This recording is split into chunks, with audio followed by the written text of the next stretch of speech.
Hello friends, आप सभी का स्वागत है हमारे यूट्यूब चैनल विजार्ड क्लासेस पर। दोस्तों, ये क्लास जो है बीपीएससी टीचर के लिए जीके जीएस का क्लास है। और ये जो भी क्वेश्चंस हैं बीपीएससी एग्ज़ाम में सारे के सारे पूछे गए क्वेश्चन हैं। ठीक है, तो चलिए सेशन को स्टार्ट करते हैं। आज के सेशन का जो है पहला क्वेश्चन है, किस देश के साथ भारत की सबसे लंबी अंतर्राष्ट्रीय सीमा है? यानी कि वो कौन सा देश है जिसके साथ भारत की सबसे लंबी इंटरनेशनल बॉर्डर है, यानी कि अंतर्राष्ट्रीय सीमा है। ऑप्शन ए है नेपाल, ऑप्शन बी है पाकिस्तान, ऑप्शन सी है चीन, ऑप्शन डी है बांग्लादेश। तो इसका करेक्ट आंसर जो है वो हो जाएगा बांग्लादेश।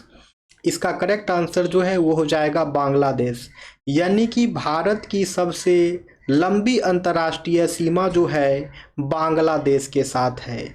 ठीक है फ्रेंड्स, भारत की सबसे लंबी अंतर्राष्ट्रीय सीमा जो है वो बांग्लादेश के साथ है। भारत की जो है दोस्तों बांग्लादेश के साथ सबसे लंबी अंतर्राष्ट्रीय सीमा है। ठीक है, तो डिस्कशन देख लीजिए। भारत की सबसे लंबी अंतर्राष्ट्रीय सीमा बांग्लादेश के साथ है और यह सीमा लगभग 4096.7 किलोमीटर लंबी है। ठीक है, और भारत की सब यहाँ पे ध्यान देने वाली बात यह है कि भारत की सबसे लंबी अंतर्राष्ट्रीय सीमा जो है बांग्लादेश के साथ है। और इस सीमा की जो लंबाई है, इस इंटरनेशनल बॉर्डर की लंबाई जो है वो 4096.7 किलोमीटर है। ठीक है फ्रेंड्स, हमारी सेशन की खूबसूरती ये है कि हम लोग इसमें डिस्कशन भी करते हैं। ठीक है, तो डिस्कशन देख लीजिए। भारत 7 देशों के साथ सीमा साझा करता है। यानी कि भारत की इंटरनेशनल बॉर्डर जो है वो 7 कंट्री के साथ लगती है, जो कि है बांग्लादेश, पाकिस्तान, चीन, नेपाल, भूटान, म्यांमार और अफगानिस्तान। इन सभी देशों में बांग्लादेश के साथ भारत की सीमा सबसे लंबी है, जिसकी लंबाई लगभग 4096.7 किलोमीटर है। इस सीमा को भारत बांग्लादेश अंतर्राष्ट्रीय सीमा के रूप में जाना जाता है। ओके, अब आते हैं आगे। तो हमारा नेक्स्ट क्वेश्चन है, भारतीय मानक समय किस रेखांश पर अपनाया जाता है? Eight which longitude is Indian standard time adapted? Eight which longitude is Indian standard time adapted? यानी कि भारतीय मानक समय किस रेखांश पर जो है अपनाया जाता है? भारतीय मानक समय जो है किस रेखांश पर अपनाया जाता है? ऑप्शन ए है 82.5 डिग्री पूर्व, ऑप्शन बी है 80 डिग्री पश्चिम, ऑप्शन सी है 90 डिग्री पूर्व, ऑप्शन डी है 82.30 डिग्री पूर्व। तो इसका करेक्ट आंसर जो है वो हो जाएगा फ्रेंड्स 82.5 डिग्री पूर्व। 82.5 डिग्री पूर्व, यानी कि भारतीय मानक समय जो है 82.5 डिग्री पूर्व पर अपनाया जाता है। भारतीय मानक समय जो है 82.5 डिग्री पूर्व पर जो है अपनाया जाता है। भारतीय मानक समय जो है दोस्तों 82.5 डिग्री पूर्व पर जो है अपनाया जाता है। ओके, तो आगे आते हैं। अच्छा, इसका भी डिस्कशन देख लीजिए। भारतीय मानक समय जिसे कि आईएसटी बोलते हैं, आईएसटी का फुल फॉर्म जो है इंडियन स्टैंडर्ड टाइम होगा। तो भारतीय मानक समय की गणना जो है उत्तर प्रदेश के मिर्ज़ापुर में स्थित घंटा घर से 82.5 डिग्री पूर्वी देशांतर के आधार पर की जाती है। उत्तर प्रदेश के मिर्ज़ापुर में भारत का मानक भूमध्य रेखा 82.5 30 डिग्री ईस्ट है। ठीक है, जिसे मानक भूमध्य रेखा के रूप में लिया गया था, क्योंकि यह देश को 2 बराबर भागों में जो है विभाजित करता है। ठीक है, तो 82.5 डिग्री ईस्ट जो है दोस्तों इंडियन स्टैंडर्ड टाइम हो जाएगा, इसे याद रखना है।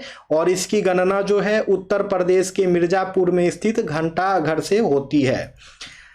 ठीक है, और भारतीय मानक समय और ग्रीनविच मीन टाइम दोनों के बीच में जो है 5 घंटा 30 मिनट डिफरेंस है। ठीक है, भारतीय मानक समय जो है ग्रीनविच मीन टाइम से 5 घंटा 30 मिनट आगे है। इंडियन स्टैंडर्ड टाइम यानी कि भारतीय मानक समय जो है दोस्तों, ठीक है, भारतीय मानक समय जो है दोस्तों ये आगे है ग्रीनविच मीन टाइम से 5 घंटा 30 मिनट। ये लगता है क्लासेस जूम हो गया है। ओके, फिर भी किसी तरह सेशन को तो मैनेज करना होगा ना। नेक्स्ट क्वेश्चन पे आते हैं फ्रेंड्स। ओके, अब है भारतीय उपमहाद्वीप मूलतः किस भूखंड का भाग था। ठीक है, अच्छा एक मिनट, भारतीय उपमहाद्वीप जो है मूलतः किस भूखंड का भाग था। The Indian subcontinent was originally a part of which landmass. The Indian subcontinent was originally a part of which landmass. भारतीय उपमहाद्वीप जो है मूलतः किस भूखंड का भाग था। भारतीय उपमहाद्वीप जो है मूलतः किस भूखंड का भाग था। ऑप्शन ए है जूरेसिक भूखंड, ऑप्शन बी है आर्यवर्त, ऑप्शन सी है इंडियाना, ऑप्शन डी है गोंडवाना लैंड। तो इसका करेक्ट आंसर जो है वो हो जाएगा गोंडवाना लैंड। इसका करेक्ट आंसर जो है वो हो जाएगा गोंडवाना लैंड। यानी कि भारतीय उपमहाद्वीप जो है, यानी कि भारतीय उपमहाद्वीप जो है मूलतः गोंडवाना लैंड का भाग था। भारतीय उपमहाद्वीप जो है दोस्तों मूलतः गोंडवाना लैंड का भाग था। एक बार और रिपीट कर देते हैं, भारतीय उपमहाद्वीप जो है, भारतीय उपमहाद्वीप जो है दोस्तों वह मूलतः गोंडवाना लैंड का भाग था। ओके, आगे आते हैं।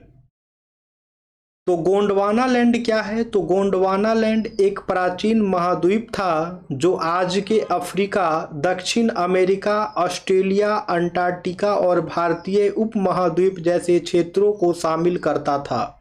लाखों वर्ष में ये टेक्टोनिक प्लेटें अलग अलग होकर वर्तमान भौगोलिक संरचनाएं बनी।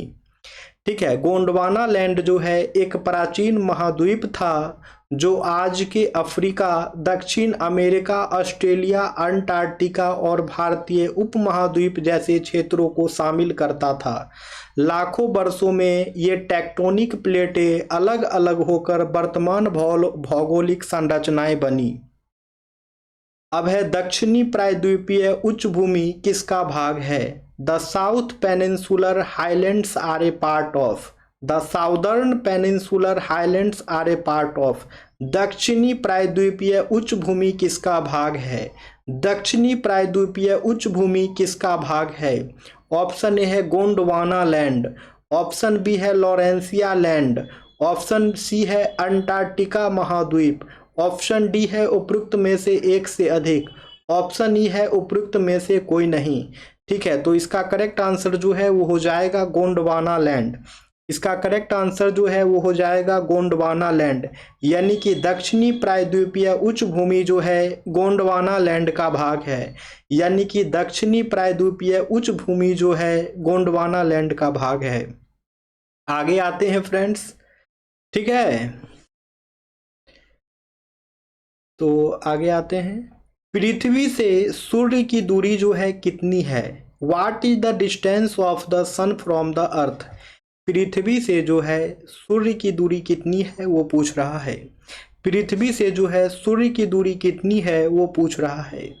ऑप्शन है 93 मिलियन मील्स, ऑप्शन बी है 103 मिलियन मील, ऑप्शन सी है 83 मिलियन मील, ऑप्शन डी है उपरोक्त में से एक से अधिक, ऑप्शन ई है उपरोक्त में से कोई नहीं। तो इसका करेक्ट आंसर जो है वो हो जाएगा 93 मिलियन मील। इसका करेक्ट आंसर जो है वो हो जाएगा 93 मिलियन मील। यानी कि पृथ्वी से सूर्य की दूरी जो है वो 93 मिलियन मील्स की है। यानी कि पृथ्वी से सूर्य की दूरी जो है दोस्तों वो 93 मिलियन मील्स की है। ओके, तो देख सकते हैं यहाँ पे इसका डिस्कशन है। सूर्य से पृथ्वी का औसतन जो है लगभग दोस्तों 93 मिलियन मील है, यानी कि 150 मिलियन किलोमीटर के बराबर है। ठीक है, और गति से यात्रा करते हुए हमारे पास पहुंचने में लगभग 8 मिनट लेता है। और सूर्य को जो है दोस्तों पृथ्वी पर पहुंचने पर 8 मिनट का टाइम लगता है। इसे याद रखना है, इसे याद रखना है दोस्तों। सूर्य को जो है पृथ्वी तक पहुंचने में 8 मिनट का समय लगता है, ठीक है। और लगभग 150 मिलियन किलोमीटर के दूरी पर जो है सूर्य और पृथ्वी एक दूसरे के दूरी पे हैं। नेक्स्ट क्वेश्चन है, ये क्वेश्चन आप लोगों का होमवर्क रहा। इसका आंसर जो है कमेंट सेक्शन में कमेंट्स करना है दोस्तों। क्वेश्चन ये है, कौन सा नगर जो है कर्क रेखा के उत्तर में अवस्थित है? कर्क रेखा के उत्तर में कौन सा नगर अवस्थित है? इसका आंसर जो है आप लोगों को कमेंट सेक्शन में कमेंट्स करना है दोस्तों। फिर मिलते हैं हम लोग कल की क्लासेस में। जो लोग नए हैं चैनल पे, चैनल को सब्सक्राइब कर लेंगे ताकि आने वाले वीडियो का नोटिफिकेशन जो है आप सभी को मिलता रहे, ठीक है फ्रेंड्स। तो मिलते हैं कल की क्लासेस में। Okay friends, thank you everyone. जो लोग भी नए हैं चैनल पे, चैनल को सब्सक्राइब कर लेंगे ताकि आने वाले वीडियो का नोटिफिकेशन जो है आप सभी को मिलता रहे। Thank you friends, thank you everyone.